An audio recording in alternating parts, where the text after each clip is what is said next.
तेज प्रताप यादव की अनकही कहानी। ये कहानी सिर्फ एक राजनेता की नहीं है, ये उस बच्चे की है जो सत्ता के साये में पैदा हुआ मगर अपने मन का रास्ता तलाशता रहा। ये उस बेटे की कहानी है जिसने एक मुख्यमंत्री मां और एक दिग्गज पिता के आशीर्वाद में आंखें खोली मगर खुद को हर वक्त उनकी छाया से अलग साबित करने की कोशिश करता रहा। ये कहानी है तेज प्रताप यादव की, लालू प्रसाद यादव और राबड़ी देवी के ज्येष्ठ पुत्र की। सन 1988 की एक सुबह जब देश भर में राजीव गांधी की सरकार सत्ता में थी, तब पटना के एक पुराने बंगले में एक नन्हा बालक जन्म लेता है। नाम रखा गया तेज प्रताप। उनके पिता लालू प्रसाद यादव उस समय बिहार की राजनीति के उभरते सितारे थे। मां राबड़ी देवी एक घरेलू महिला थी जिनकी दुनिया सिर्फ उनका परिवार था। तेज प्रताप का बचपन लखनऊ के राजसी महलों में नहीं बल्कि सत्ता और संघर्ष के बीच बीता।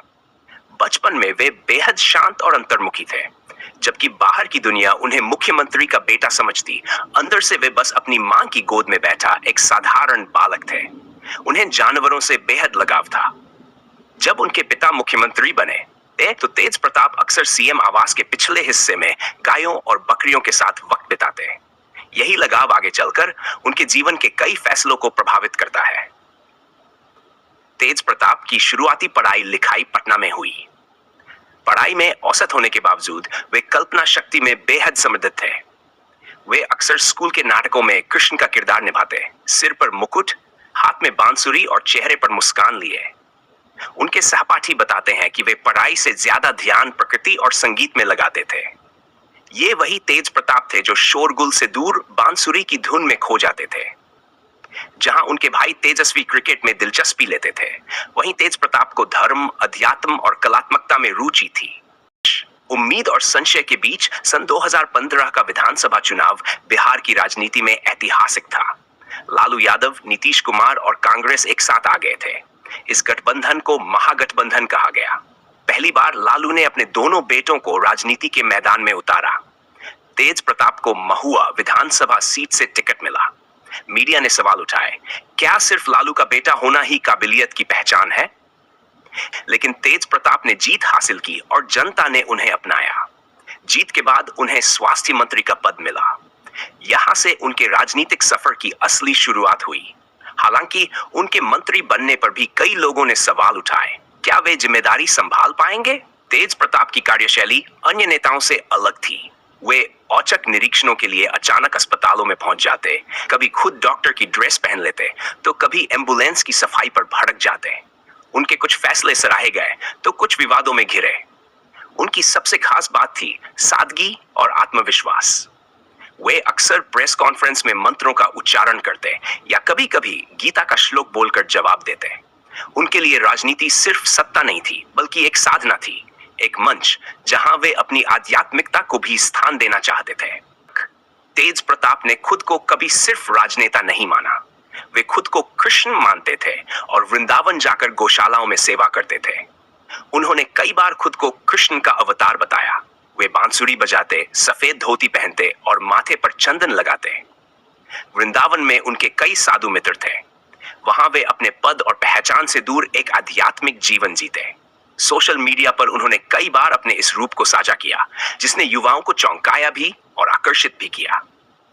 आप सबसे दिल से रिक्वेस्ट करते हैं कि जब आपको हमारी कहानी इतनी पसंद आ रही है तो कृपया हमारे चैनल को सब्सक्राइब जरूर करें, वीडियो को लाइक करें और कमेंट बॉक्स में अपना कीमती सुझाव जरूर दें कि आप आगे किस तरह की कहानियां सुनना चाहेंगे। आपकी एक छोटी सी प्रतिक्रिया हमारे लिए बहुत मायने रखती है। सन 2018 में तेज प्रताप की शादी ऐश्वर्या राय से हुई। ऐश्वर्या बिहार के दिग्गज नेता चंद्रिका राय की बेटी थी। ये शादी दो बड़े राजनीतिक परिवारों के मेल का प्रतीक मानी गई।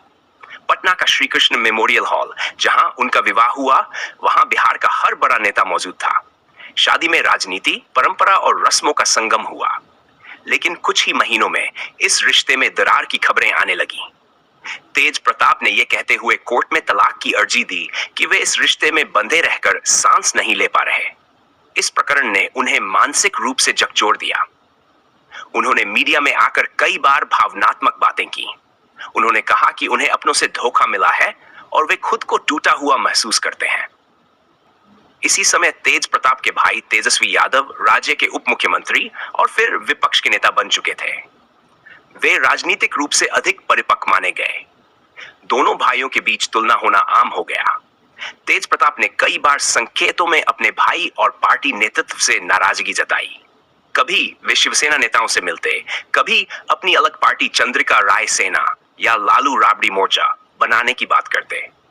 उनके इस अस्थिर राजनीतिक रवैये ने उन्हें पार्टी के भीतर असहज स्थिति में ला दिया। निजी जीवन सार्वजनिक हो गया। सन 2018 की शादी के कुछ ही महीनों बाद जब तेज प्रताप यादव ने तलाक की अर्जी दी तो बिहार की राजनीति में भूचाल सा आ गया। उन्होंने अपने बयान में कहा, यह रिश्ता सिर्फ एक समझौता था और उन्हें इसमें दम घुटता है। उनके इस कदम ने परिवार को भी दो हिस्सों में बांट दिया। लालू यादव, जो उस समय चारा घोटाले के चलते जेल में थे, को जब इसकी जानकारी मिली तो वे भीतर से टूट गए। राबड़ी देवी ने इस मामले में चुप्पी साध ली, लेकिन खबरें आईं कि वे चाहती थी कि तेज प्रताप यह फैसला न लें। तेज प्रताप ने मीडिया से बातचीत में ऐश्वर्या राय और उनके पिता चंद्रिका राय पर गंभीर आरोप लगाए। उन्होंने कहा कि उन्हें मानसिक प्रताड़ना दी जा रही है और परिवार के कुछ लोग भी ऐश्वर्या के पक्ष में खड़े हैं।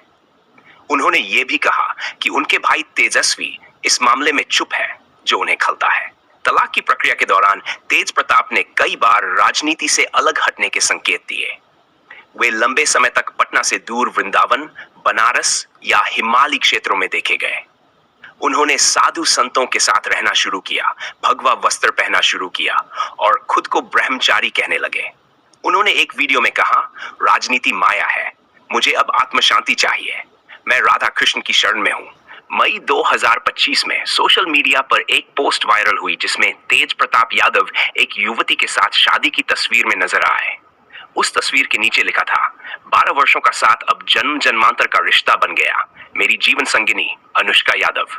कुछ ही देर में पूरे देश की मीडिया में तूफान मच गया। बाद में तेज प्रताप ने सफाई दी कि उनका अकाउंट हैक हो गया था, लेकिन सोशल मीडिया और खबरों ने इस सफाई को गंभीरता से नहीं लिया। जल्द ही जानकारी सामने आई कि अनुष्का यादव दिल्ली विश्वविद्यालय की पूर्व छात्रा हैं और तेज प्रताप से उनकी मुलाकात कृष्ण भक्ति कार्यक्रमों में हुई थी। ये दोस्ती धीरे धीरे प्रेम में बदली और कथित रूप से उन्होंने गुपचुप शादी कर ली। इस घटना के बाद पार्टी के भीतर तेज प्रताप की स्थिति और कमजोर हो गई। परिवार में भी उन्हें गंभीरता से लेना बंद कर दिया गया।